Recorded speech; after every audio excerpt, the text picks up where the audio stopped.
Hi, and welcome to the Surf Academy UK podcast. I'm your host, Ross James. This podcast is to help surfers of all levels up their game through coaching and training. All our guests have extensive experience in the industry and can offer great advice and guidance.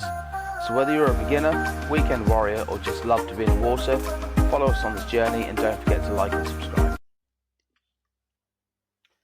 Hi, and welcome to Surf Academy UK podcast. My name is Ross, and I am joined today with Justin West. How are you doing, Justin?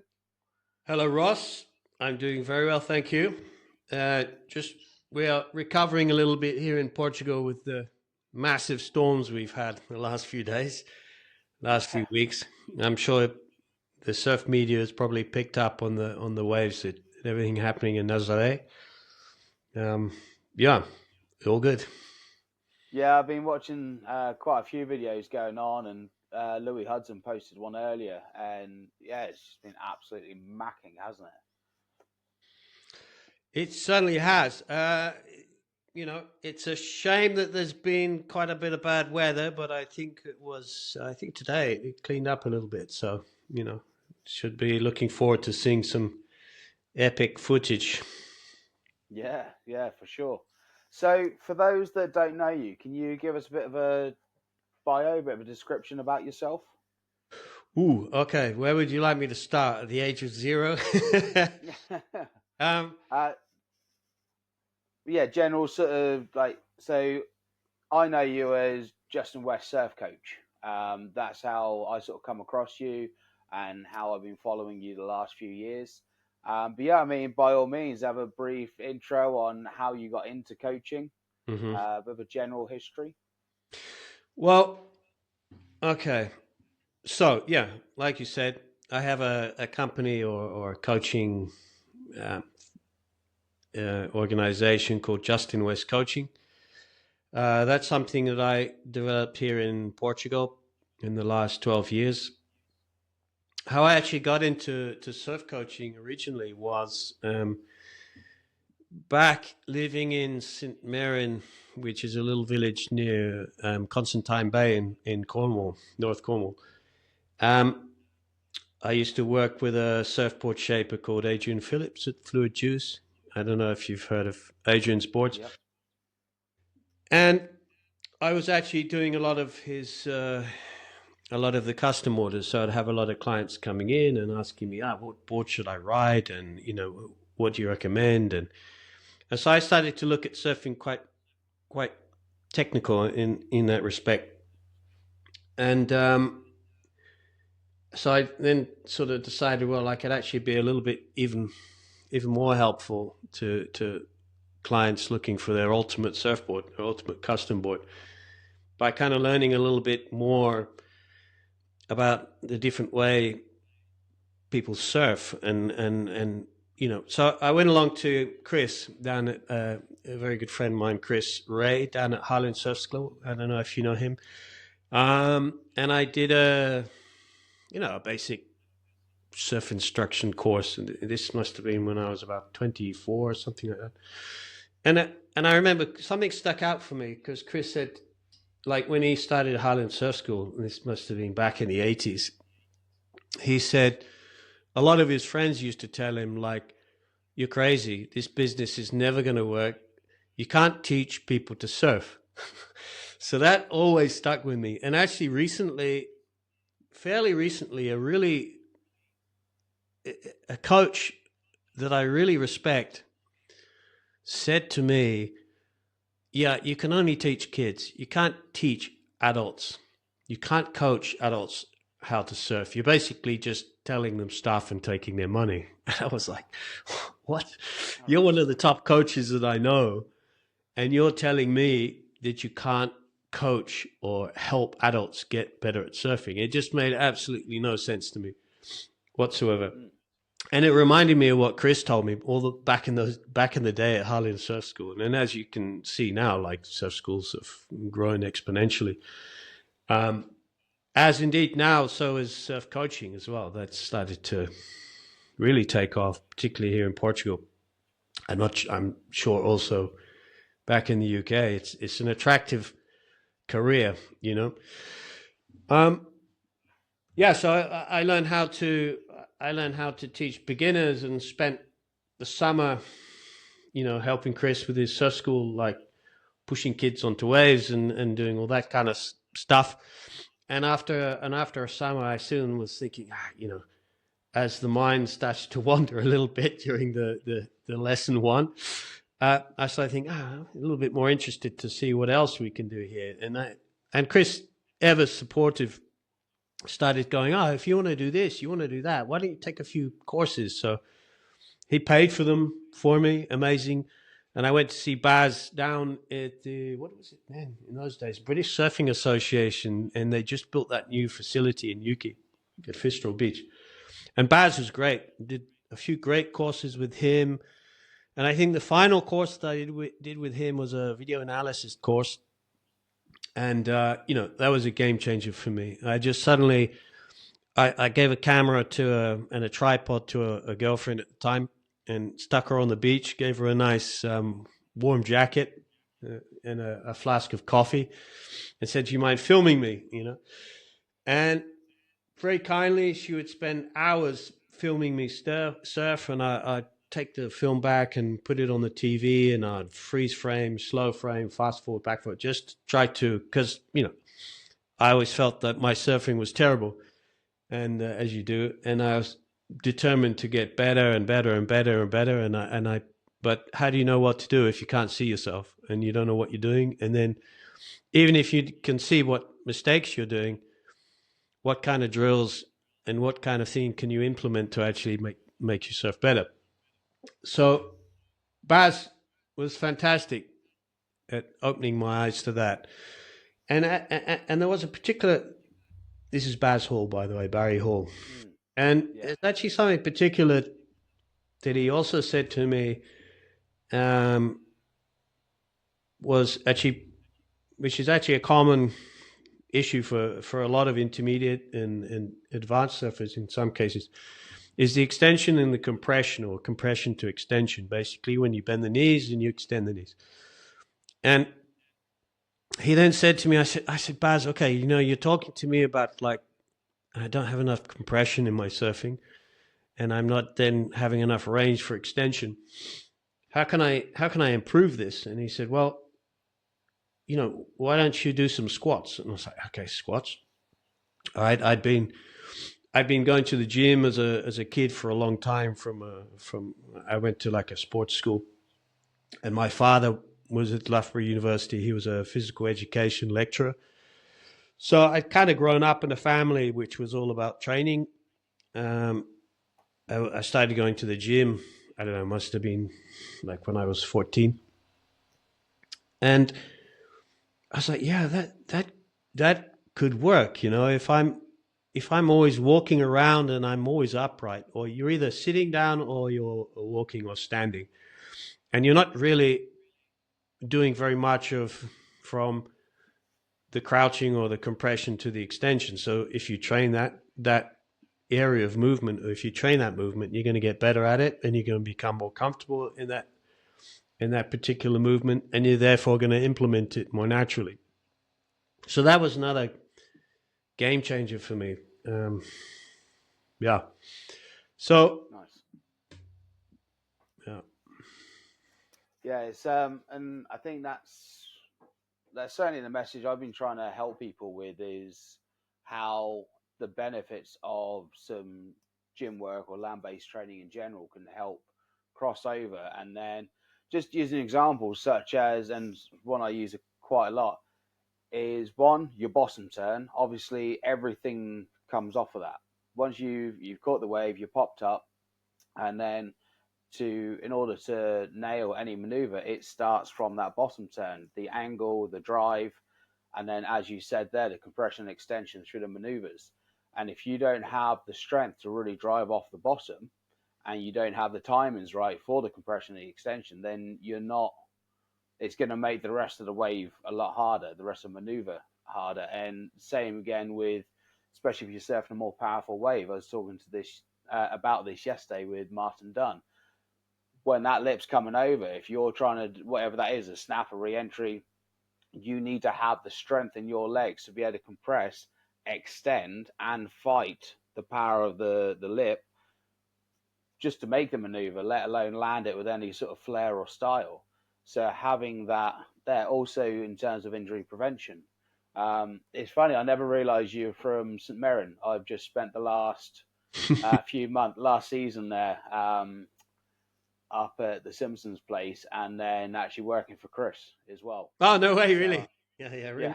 yeah, He'll just go, oh, bloody Justin, what a nightmare. yeah.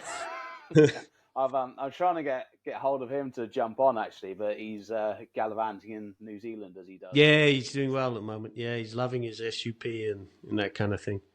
Yeah, Yeah, because I work with Joel. Joel's another really good guy you should have on there. Joel Gray. He's another yeah, guy you should speak to. He was actually, at the time, he was doing a PGCE, which I later on did at Sunderland University as well. okay. That was super helpful because as a coach, you kind of learn the technique and you learn, but it's actually when you do a sort of teaching certificate in those terms, you actually you learn how to communicate. You learn, how do people learn, and that's quite important because surfing is kind of quite new. We're all finding our way a little bit in terms of coaching and in terms of what fitness applications we can use. Even today, like I'll get a client and say, oh yeah, someone told me that I should do this, and then another coach told me I should do this, and another coach told me to do that, and I'm like, yeah, and they were like, which one is right? And I'd go, yeah, because I don't really think there is any right or wrong. It's definitely down to the individual surfer. There obviously is some things which are completely wrong.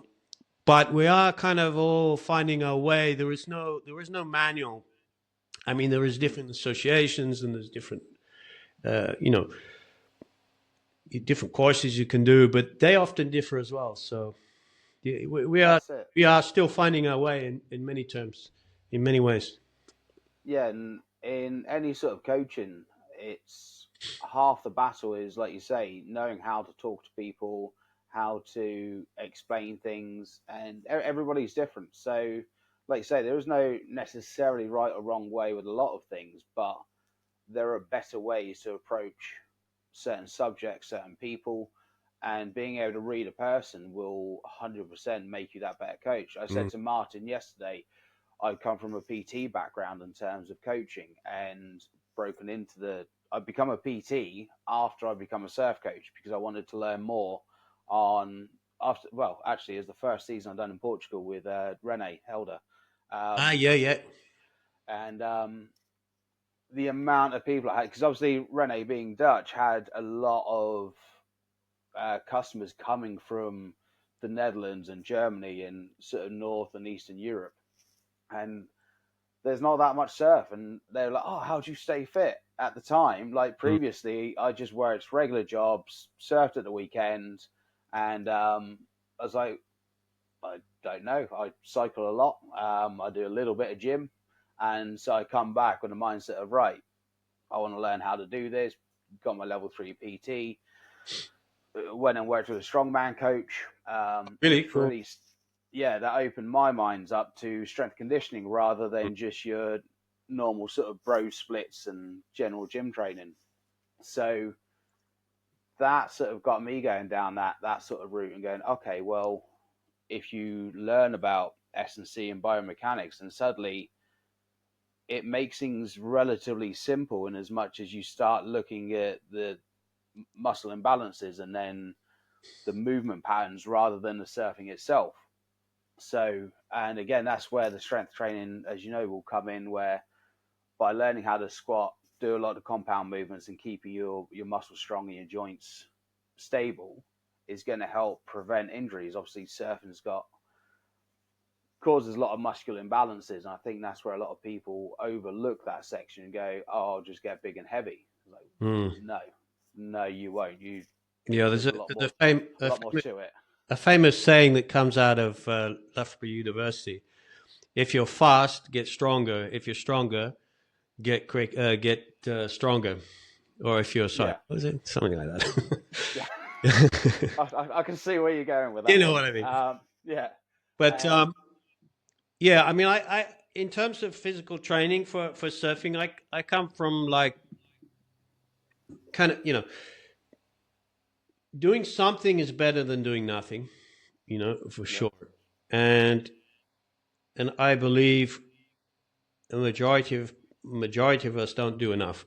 So I come from that kind of Soviet, the former USSR kind of philosophy of like the general physical preparedness, and that basically, in my understanding of it, means that you need to get a base level of fitness, and most people aren't even at that base level of fitness. And a base level of fitness would be, in my sort of interpretation, be able to do some short sprints, some nice box jumps, some pull-ups, some climbing, some rotations, body weight push-ups. And you would be amazed if we sat down here and we took a proportion of the population of whatever country and we asked them to do a pull-up, you would realize that a very small percentage of people could actually do 3 pull-ups in a row. Now, for me, that's shocking. And even you could get I would be very interested to just test how many surfers that you could get, general surfers, how many of those could actually do more than 7 or 8 pull-ups. So, if you want to improve your surfing, it's very simple. The fitness and exercise world, as you know, is not complicated at all. You just got to do something, and you got to start doing something tomorrow, and you got to continue doing something for a long time, and get progressively get a little bit more, add something to that. Yeah. You're not going too crazy. You don't want to get too stressed. You want to have some adaptation, allow the body some time to adapt to each increase of stress, without getting exhausted. It's not very much more complicated than that. And you don't need an expensive gym membership.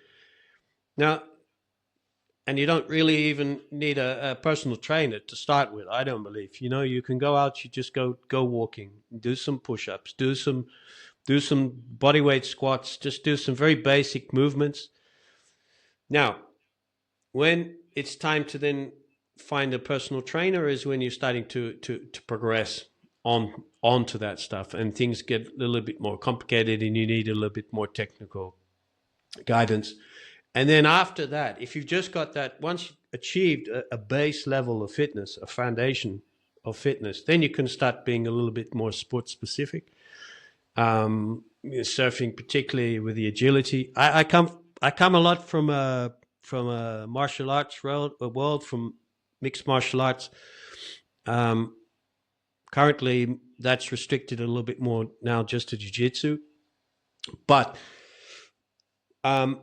if you want to get better at surfing and you don't get to surf a lot, people obviously ask me, what can I do? Well, a lot of time just training. If you're working 5 days a week and you're spending a lot of time at work and it's super hard, people's careers, trying to fit everything in, like join a jiu-jitsu class in the evenings. That's a great way. The movements, the mental interest as well is really cool. Like just being able to work out movements and to get your physiology understanding, like listening to coaching, seeing the movements of the coaching, and then trying to follow and try to get that mind-body connection in your own movements. And that actually translates to surfing really, really well. I mean, surfing is super difficult because you can't get repetition. Repetition is the fundamental key to improving any type of technique. Surfing, well, actually, probably now with the wave pools, it kind of changed a little bit. I'm doing a lot of online video analysis at the moment from people surfing in wave pools. It's been absolutely crazy. Like, really, I mean, less people now coming to Portugal as they used to be in previous years, but now with this Munich wave pool, with the one in Switzerland, I'm just getting like tons and tons and tons of people sending me videos saying, "Can you analyze this video for me? Can you analyze this?" And it's actually really, really cool tool because these wave pools enable you, because the wave breaks in a similar way. You have a similar canvas and similar thing to draw your lines on, so you can actually get them to physically do a combination of maneuvers and then repeat it over and over again. And then they'll send you the video, and then I'll send it back to them and say, "No, you need to do this, this, this, just one or two things, one or two little tweaks, and then you're just going to repeat, and actually, it's really crazy for improvement." I personally never surfed in a wave pool. It doesn't really appeal to me that much, but I can really fully see from the perspective of someone living in Germany, you just drive down the road and get super good waves, That's No. it. The last couple of years, so the summer just gone, 24. Like I say, I was working for Mr. Ray, and then 2023, I'd done a few months working up at the Wave in Bristol, All which right. is that cove technology, same as Switzerland and Urban Surf. And the year before that, just before it closed down, I had the fortune to work up at Surf Snowdonia, or APS as it changed to. And again, like yourself, I wasn't too worried beforehand. I thought, we'll give it a go. I get paid to be there, so I'll have a surf. And I struggled for the first couple of weeks. Like the first few sessions were great. I was like, this is amazing. And then you start getting bored, especially at somewhere like Surf Snowdonia. It is the same wave, Yeah. and it's quite a short wave. You'd probably get 3 good maneuvers in before you got to kick out because of where the beginner zone is. And I was a little bit, okay, it will do. But then once you change that mindset of let's go for a surf to Yeah. I'm going to work on this today, suddenly it opens up all these opportunities. I'm going to Yeah. work on my bottom turn today, on my top turn, or blah, blah, blah. You can segment it. And then suddenly, in the space of an hour, you've got 20 reps in, which, don't get me wrong, compared to anything else, or especially gym based, that might not be a lot.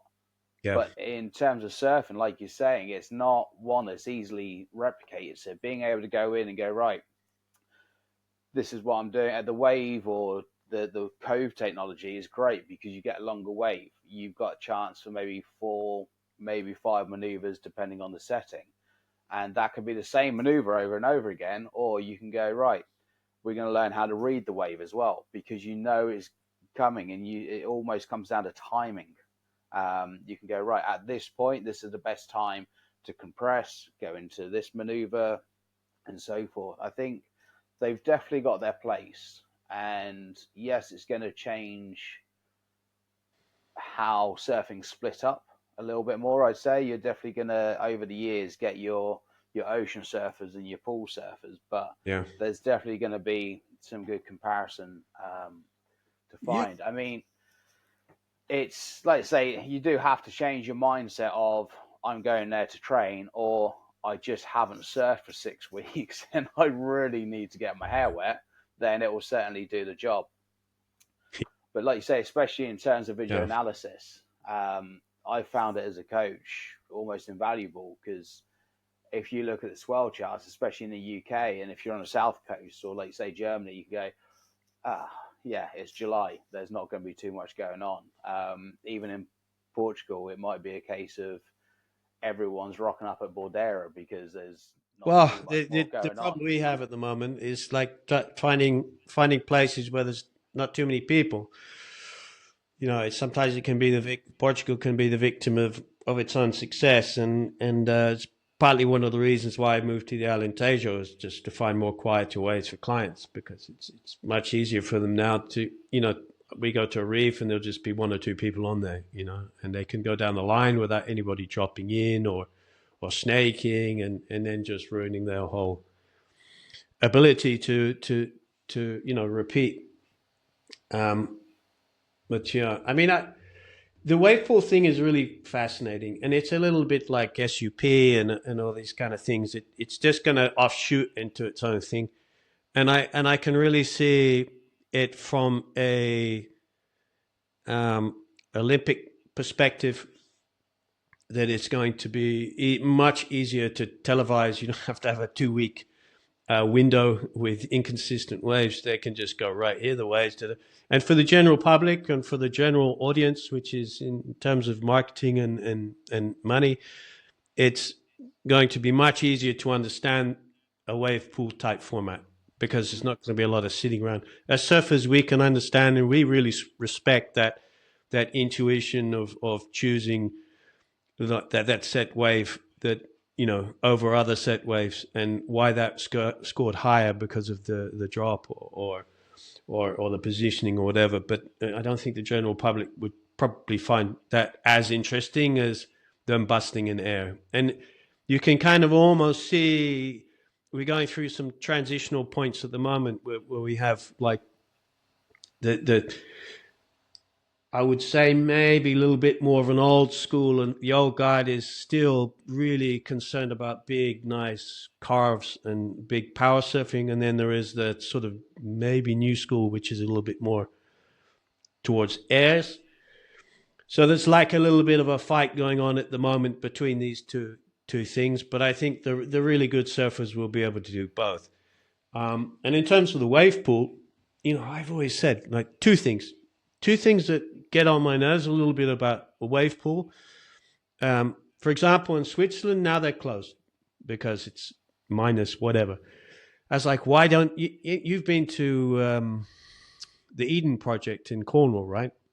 Yeah. I was like, why don't you build a huge geodesic dome? You can fill it with palm trees and parrots. You can whack up the temperature of the water. You can go in there and surf in boardies. You could have a little beach there where your family could sit and have a picnic. Why are these pools outside?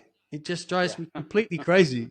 Why, if you were in England, what do you dream about doing? You want to go and you want to surf. You can surf in Cornwall, this beautiful coastline, but you also want to surf in shorts. That's a big dream, and that's a big difference in surfing. With shorts or wetsuit. The boards are different, everything. And I was like, why don't they build a wave pool in a geodesic dome and you can surf in shorts? 24, 26-degree water. That'll be a real experience. And then the other thing is, I don't really understand why you have to, if you take in terms of like how much energy it takes to create one of those waves and to travel for a certain amount of meters. And then you calculate that with how many people you're going to have visiting the park. I don't understand why you waste so many meters of the pool paddling into a wave pool wave. Why do you paddle into a wave pool wave? When you paddle, a surfboard design is a compromise between paddleability and rideability. As soon as you have to paddle onto a wave, the board is completely different. If you can just put foot straps onto a surfboard and then have a boom pole that just swings you out, and then you acid drop into the wave of a wave pool, it would enable you to ride completely different surfboard. You would already have straps on.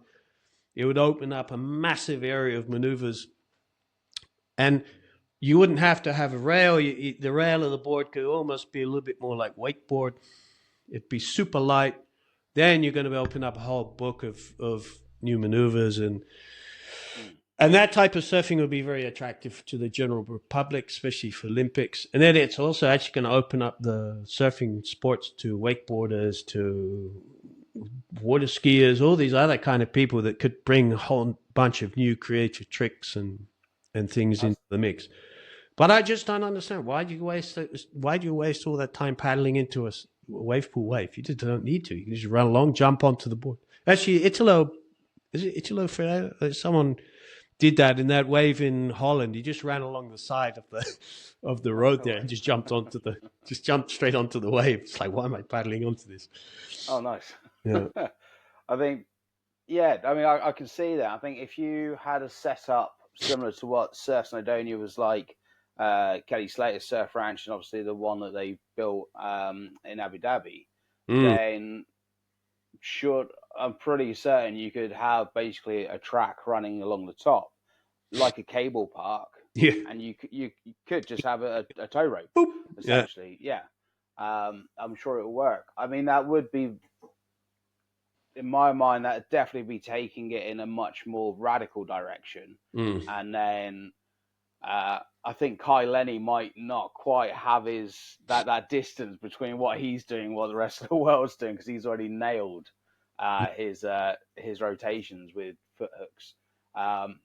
But yeah, I mean, it'd be super fun. I think having that as an option as well, so have a separate place, because in terms of, I suppose it'd be like having like the performance center over in Oz, where you've got your foam pitch, you've got your parks, your ramps, and everything else for the guys to really get, again, going back to repetitions, getting that in for the aerials and the rotations, learning how to land, how to utilize your hips in the turn. You could again use that for some more specific training, getting them reps in and done. I'm not sure how well that'd work in the Cove technology, but I think if you kept them for your more, and this is where we go into another generation, I suppose, your more classic wave pool style compared to like the next gen of it.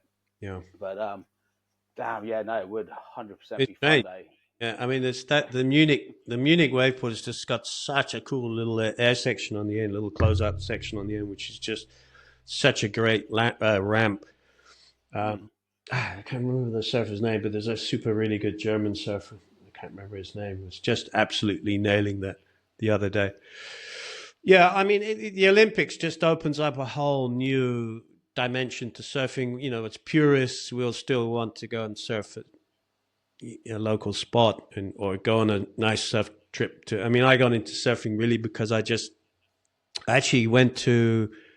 My parents originally are from the Bournemouth area, so I used to absolutely love going to Kimmeridge, and I used to love, on a really, really, really stormy day, like surfing at Bournemouth Pier. I actually started surfing on an old windsurf board, which is kind of crazy, down at Branksome Shine. Oh, okay. And like I mean, I grew up in Saudi Arabia, and my father and we came from kind of a little bit windsurfing, and then we would have a little bit of onshore days, and I'd take the windsurf board and surf in Saudi Arabia in the right on the east coast in the Eastern Province. And then I thought, okay, and then I saw some people surfing in when I was a little bit older. I saw people surfing in Bournemouth. In those days, there'd be like two people surfing the pier, and I thought, wow, what are those guys doing? That is completely crazy. Okay, they're riding the waves, a little bit like what we did in Saudi when we were messing around as kids on the windsurf board. And so yeah, I had an old windsurf board at my dad's in the garage, and I just took it down one day and just convinced my dad, like, I'm going to go out there and gave it a go, and it was pretty hooked. I just love the simplicity of it. Well, I don't know if you've ever done any windsurfing and stuff, but like putting all those sails on and the booms and in those days we had absolutely massive boards as well, and massive booms and heavy equipment. And when it's windy as well, everything's blowing around and it's just a complete nightmare, and just the simplicity of putting on a wetsuit and running down the beach with a surfboard and just really being immersed in the nature and in surfing in Bournemouth, it was always when it was onshore and stormy and stuff like that. So that kind of really triggered me, really got me into it. And then going over to Kimmeridge and surfing places like Chapman's Pool, where you have to park car a long way away and you have to climb down the cliff a little bit. And all that kind of sense of adventure was always really cool for me. As soon as the place started getting busy or as soon as surfing got trendy, I would move somewhere else. I couldn't deal with it, Yeah, Bournemouth has definitely got saturated. I mean, again, that's where I learned to surf. I'm Southampton originally. All right. Which is where I'm back to now. And I'll be honest, call me a surf snob or whatever you like, but I'd almost rather go and drop 70 quid and go surf at the wave and know that for an hour I'm going to get 20 waves or 15 waves, depending on the setting. Yeah. No one's going to drop in. I'm not going to argue with anyone. Well, that's it. Crowds are just a big problem. Yeah, and I don't think it. I think it's all over the world. You're gonna get issues. Like I loved back in those days. It would be me, Guy Penwater, Eddie the Fish, Ozzy Martin. There was just a whole crew. There's little Terry Crump. He was like a little kid those days. There was just a real tight knit, and we all belonged to Wessex Surf Club, and we were all a little bit like freaks, because everybody's like, "What are you doing surfing? What's that?" And it was kind of unique, And then when it stopped being unique, I lost interest in surfing that particular area, and actually a lot of the guys they moved to places where the surf was a little bit more consistent. But when you're at that like kook stage, and you are at that learning stage, it's almost like the best stage to be. It's like absolutely amazing. You'll surf anything all day, every day. I didn't care. I was wearing two wetsuits, and because the other days the wetsuits were crap. Two wetsuits, so I'd have all sorts of weird hoods on just to try to keep warm. We would even have like woolen gloves inside, like rubber chemical gloves, just to keep our hands warm. It was completely fun. I'd never trade, and I loved it. The atmosphere and the kind of camaraderie that was bred as well from surfing there in those days was so cool. And yeah, I mean, we used to have a surf camp in Madagascar, and we literally had access to 4 or 5 surf spots on this outer reef, on this barrier reef with the other side of the lagoon. And we would surf like a big right-hander there, which was just so perfect. And all morning, the way that the winds would come on shore in the afternoon, but you would surf all morning, 4 or 5 hours, and you would have nobody there. There would just be you, me, like 2 or 3 other people. That was it. And then you would have a boat turn up on the very rare occasion, and 2 people would paddle in. Then you get bumped. So it's relative, It's so relative. Like, how can you be bumped? Like showing just with 2 more people, and there's already like 2 or 3 of you in. But it's a weird one. Surfing is one of those things where I see a lot of these things advertised on Instagram and stuff, like a community, and let's get together and do this and that and surf. And I don't understand it. Like, I'm just really getting old or whatever. Like, for me, surfing was always about like going away from people, like it was like that feeling of like walking along the cliffs with a surfboard and being a little bit cold, and then going in the water, and maybe with a buddy, if they were lucky that you would invite them. And it's just that immersion in nature by yourself. And as soon as there's more people, then you get aggro and the egos, and people often ruin things, and that's how it was for me, for sure. Yeah. Still is. But that's it. And I think there is that element of surfing where you do go out there for your own headspace. Like, it's just a chance to think. And I said to Martin the other day how it's quite meditative, isn't it? Because you're not really focusing on all the bullshit that's going on back home on land. You're just there watching the horizon, waiting for the sets to come through, and thinking, right, I need to do this, I need to do that, this is what I want to work on. Or your brain's just flatlining and there's nothing going on there at all, and it's absolute bliss. Yeah. You made me smile, actually. I haven't heard Eddie the Fish for a long time. Guy Ben Warden's obviously quite legendary around Bournemouth. Yeah. And yeah, I remember Eddie because and Carpet Dave. Yeah. I don't know if you know the name Brian Page. Rings a bell. Yeah, he's part of the Ordnance Survey Surf Club as well back in the day. And All right.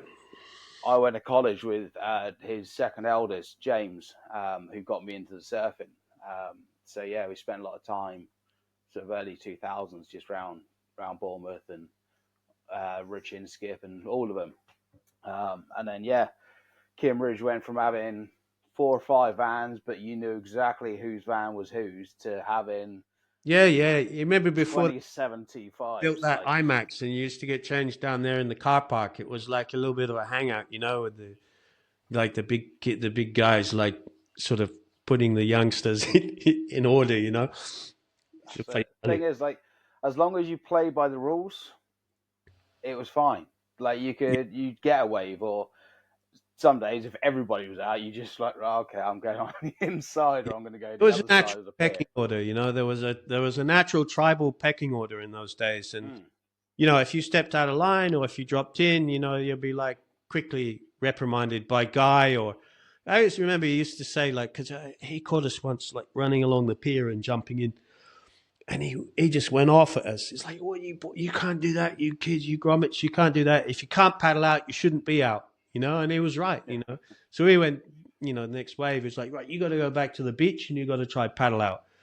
And some of us couldn't paddle out because you had the side current coming through the pier there, just washing you down the beach. And it's true. And I think now surfing in many ways, probably why we actually have a job is because the smart ones search for somebody to give them that advice and to give them that instruction. The not so smart ones will just think, I'm going to get aboard and do it myself. That's is that kind of okay? But if you just have that sheep mentality where you paddle out just because everybody is there, oh, that must be where I'm supposed to surf. That's the first step of what I call like the ignorance. That's the first thing for me that I find very irritating. Your first step should be, all right, I would say go to a surf school, learn some very, very basics, even if it's just what board to use and to safety things for yourself and others. We wouldn't just get into a car, drive it around and go, oh, there's the motorway. Okay, that's where all the cars must go. There's rules of the road, and it's the same with surfing. And I think if you really want to get into it, first step should be a surf school. If you want to take that next level beyond the breaking waves, then you probably need to find someone who's a little bit more specific, and you want to be in a much smaller group. I don't teach more in my coaching programs more than 4, but if I can help it, I keep it to 2. Simply because when you're at that level, everybody has so many different things that they need to work on, so many things, and I don't teach them together in a class. Like one will do a heat, I'll be giving feedback to one client, and then they would swap over. So they don't even speak to each other hardly. That's it. Is also just helping them, isn't it? Getting the most out of their time, like, and out your time as well. If you spread it too thin, then they're just not going to get the benefit. You're not necessarily able to go into as much detail as you might like.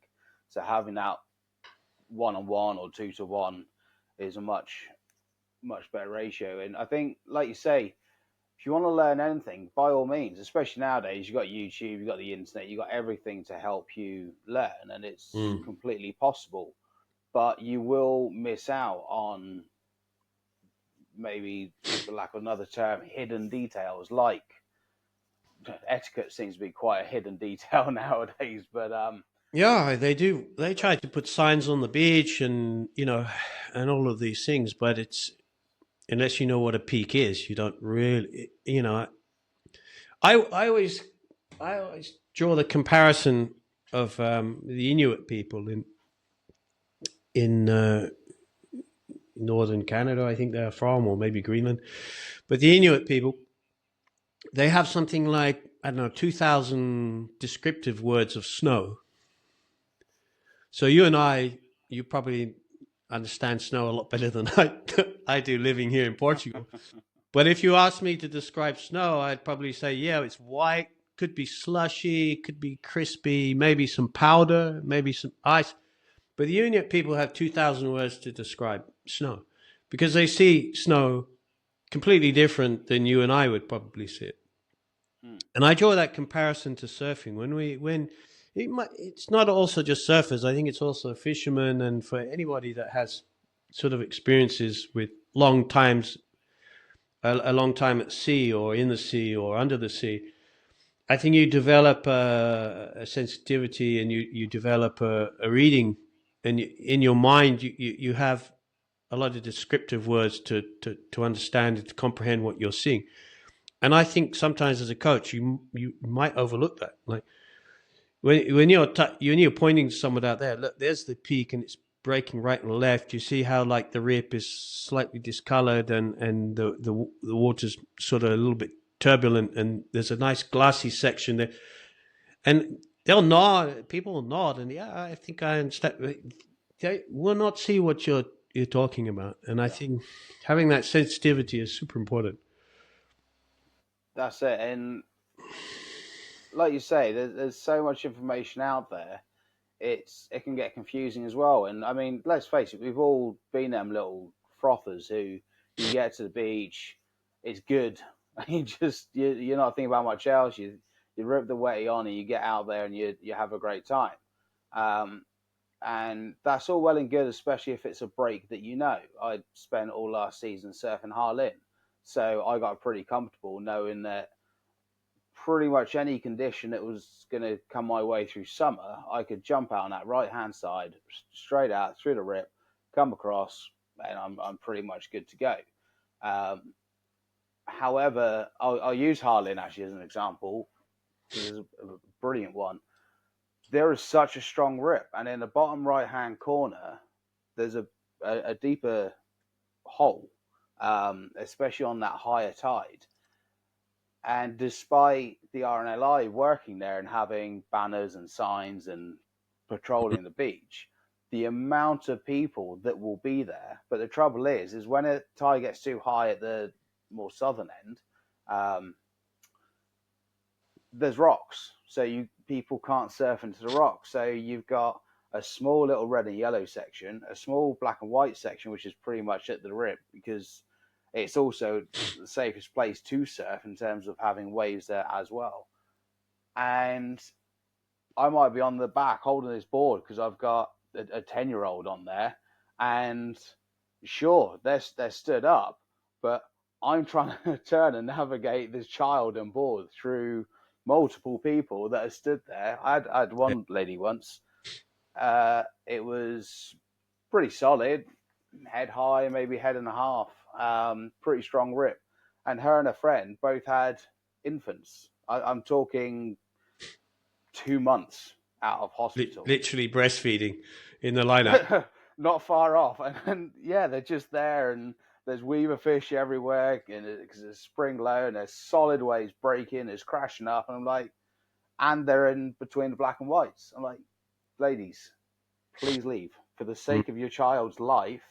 Please get out of the black and whites. Look at the things, and if you have any respect as a parent, just do your job. But it was so common in inflatables with kids on floating out in a lineup in 3 foot surf. Um, Thank you for that, Liddles. But it's chaos. But people just don't realize. So trying to, well, I'll come back to the point, but teaching people about the rips and where to be, how to use them, it just seems like nobody knows. Yeah. That's one of the questions you ask in every surf lesson, basically, especially the beginners. Anybody here know what a rip current is? Oh, it's what takes you out to sea, or oh, it's what pulls you under. I'm like, it's not going Yeah. to pull you under. That's just you being knackered. Yeah, Um, that common miss. They think it's the undertow, where the wave sucks back before the wave cut. They confuse the undertow with a yeah, rip. Yeah, that's it. I'm like, no, the power's going to come in, and it's going to pull you along the beach until it finds an area you're going to go, which is probably going to be over there because we're surfing this area today. And I'm like, well, you're not getting a free trip out to sea. Don't you worry. You might pop round the corner to Travone, but you're not going to go too far. So don't panic. But they're suddenly you can see in their mind like this is completely different to what I thought it was. Like yeah. you've watched too many programs. Like you need to get onto reality, and if you're going to go to the beach, learn about the beach. Um, yeah, so I think having that sort of expertise is just it's helpful, isn't it? Like you say, the motorway analogy is brilliant, and same with anything. You can go and learn how to replumb your bathroom, but it's going to be a damn sight quicker if you pay someone even to look over your shoulder and go, no, if you do this here and use this tool here, it's going to speed up the process, and you can get I think especially for the UK, like you're an island, I mean, and you're surrounded by the ocean. You're surrounded by I used to work as a lifeguard for the RNLI on Constantine, and that, for your listeners, like you have the headland there, you have Boobies Bay, and then you have Trevose Head. And between Trevose Head and the I can't remember what those islands are called now. But there's some like rocky outcrops out to sea. And between that area there is some of the most treacherous currents and seas that you'll find in the northern Atlantic. Yeah. And so, like it's just, I don't know. You just have to have an awareness, and I think it should be something that it should be at school. It should be taught at school. Now we both of us have worked for Chris, and Chris, back in those days, bless him, or dear of him, I should say in Cornish. He always tried to keep me in employment, and in the wintertime, I was like, Chris, okay, look, I'm going to have to go gardening and tree surgery and stuff like that. I said, oh no, I'll find you something. I'll find you something. So he got me to do like a surf program with Alex Allen and him. We used to go into Wadebridge School and a school in Camelford, I think was called James or Smith School, something like that. And these kids were great. We went in there, we went in the swimming pool, and we taught these kids all about surf life-saving and rescuing. And then those same kids, actually, we started a little surf club. And I'd take them surfing on a Saturday and then take the other school surfing on a Sunday. And some of those kids now, actually, like one of them is shaping surfboards off in Australia. There's another kid that I just thought was an absolute nightmare at the time because he would throw pound coins out the window oncoming cars. And I was like, what are you doing? Oh, no. And now he's some marketing director of some huge company. I'm not going to name who he is. But I thought he was going to go nowhere. But it's just like how you can take these kids and you can show them something that is directly involved with their life and in their environment. In that case, the coastline there, and you can teach them in that environment not in a classroom setting, and they actually really respond. And I think probably that it can actually turn a lot of those kids' lives around. I mean, I was never one that to sit in a classroom and just to be talked at. I love to be outside and doing stuff, and and I think that if you can, I don't. When you see such a level of, which is a safety concern, you have a country which is surrounded by water and treacherous seas. It should be part of the school curriculum. It's an interesting, exciting thing to learn. It's directly relevant, and you can tie all sorts of other subjects into that, like tides and moon and lunar and gravity and there's a whole wealth of subjects you can draw from that premise. It keeps it interesting as well, and it breaks it up. I mean, I left school in 2001, and I still remember a session in a pool. I mean, like I say, I'm Southampton, so I went to handball school, and so handball being quite a sailing and water sports orientated village. We've obviously got the Solent there, there's sailing classes, but I still remember turning up one day or getting told, right, tomorrow's PE class, bring a spare set of clothes. Obviously, half the class didn't, but the silly ones that did, we stuck on the tightest pair of jeans we had. We're like, yes, no uniform. We looked the don. Yeah. And then we got told, right, jump in the pool. Like, oh no, like these jeans are going to make a balloon from a pair of pajamas or something, wasn't it? Yeah, all of that, and just swimming around and trying to like stay above when you've got your big hoodie on. I mean, I was a bit of a grunger, so it was all sort of Linkin Park, Green Day, all that sort of jazz, end of the 90s. And it was just like an absolute weight. However, I mean, I already swam for about 10 years at that point. I think it started when I was 5 or 6, so I was pretty competent in the water. But yeah, even then I was like, trying to tread water with like 2 or 3 layers on, heavy denim trainers, and then suddenly you're doing that, and then you're trying to reach down, get the bricks. It was great fun, Mm. and I would pick that over maths or science class any day of the week. Yeah. Um, but you're engaged, and I'm now 39, so you're looking at sort of 25, 30 years on, and I can still see myself back in that pool. I can remember most of the lessons that were taught. Um, it's just fun. And at the same time, it's going to help you save your own life or save someone else's life. So, the last few years, I've helped a guy called Reese John, um, who runs like lifeguard courses. So we've done a little bit of work with Baz as well. Um, I thoroughly enjoy it. It keeps me up to date with the information, and just getting to be water safety or a casualty. And if you want a fitness boot camp, go and join in with a lifeguard week. Like Yeah. Yeah.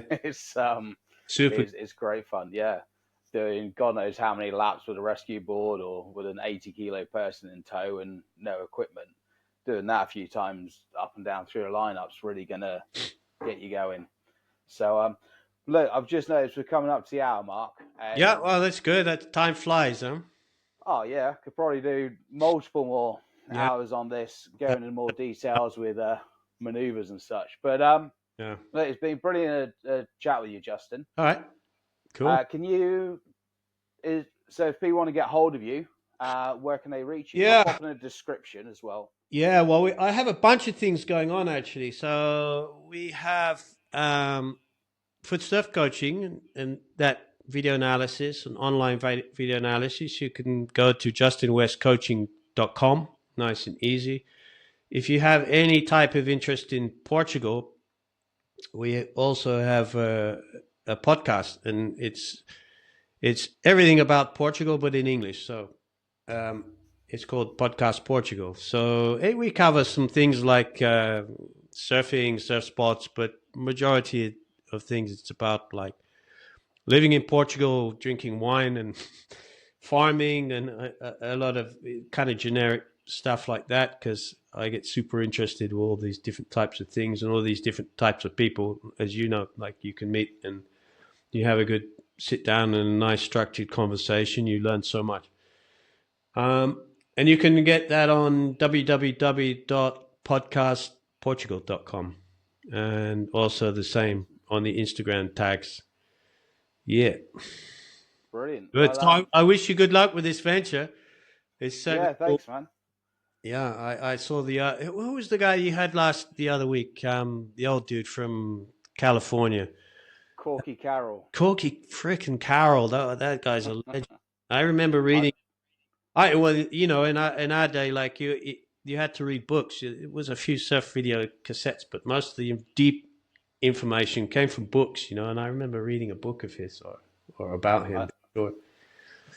I tell you what, he's much better in person. Like he's one Yeah. of the most colourful characters I've ever met, and obviously some of the youngsters might not know who Corky is, but But they need to find out, fucking youngsters. yeah, have a watch of the No, episode at some point. But he has walked straight out of the '60s lingo, the shirt, the character, the whole lot. He's class.